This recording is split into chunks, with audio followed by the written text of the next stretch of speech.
Hi, I'm Kevin Eikenberry. I'm here to help you reach your potential as a leader and a human being. Welcome to Remarkable TV. Today, I'm tackling a common question that I get asked about feedback. It's a question that has a lot of history to it. Are you ready? So here's the history. Pretty much every book I've ever read about coaching and feedback mentions this tool. And pretty much every class I teach where the idea of feedback is being discussed, or we're having that conversation, this question comes up. Hey Kevin, I've had this happen to me. I don't think it's a very good idea. It doesn't feel very good. Or when someone does this to me, it doesn't seem to work. Or every time I've tried it, it didn't seem to work. Well, what's the thing that doesn't work? It's the same thing that every book talks about. It's called the feedback sandwich. Feedback sandwich is positive thing in the front, negative stuff in the middle, positive stuff on the back. The idea is valid. In practice, it doesn't work. Why? It doesn't work because it all feels disingenuous to the receiver. It feels like the person doesn't really, the message isn't really getting across. Why are they telling me this other stuff if all they really want to tell me about is what's in the middle, and it just doesn't work. See, we eat a sandwich for what's in the middle. We eat the Oreo for the cream filling.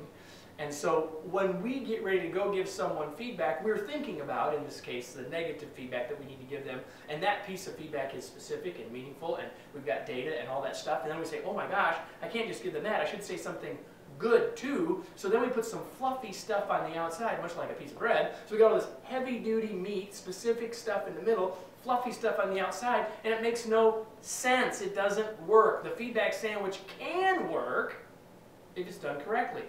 It's just never done correctly. So here's why it works. It works because there's benefit in having a ratio of 2 positives to 1 negative or more in most situations, generally speaking.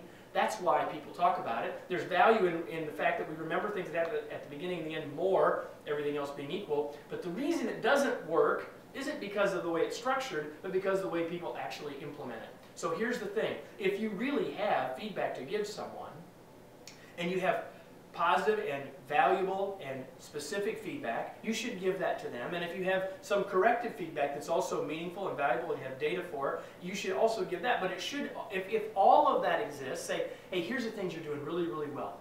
Specific and meaningful. And then here's something you need to work on. Specific and meaningful.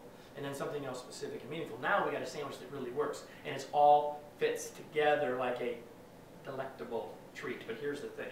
The problem is people put the fluff on the outside and it seems disingenuous. It seems like it's not going to work. So now the other thing is, just because it does work doesn't mean you have to always do it, because the reality is if all I've got to do is, if all I have is positive feedback, I don't have to wait to give someone, find some negative to put in the middle of the sandwich.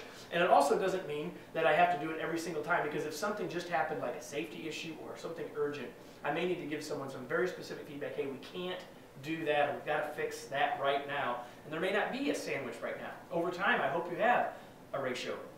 There will be a time and a place to use a sandwich, but it's not all the time, and it's certainly not the way you've most likely experienced it. Specific, meaningful, and complete, both front and back, as well as middle. Now you got a sandwich.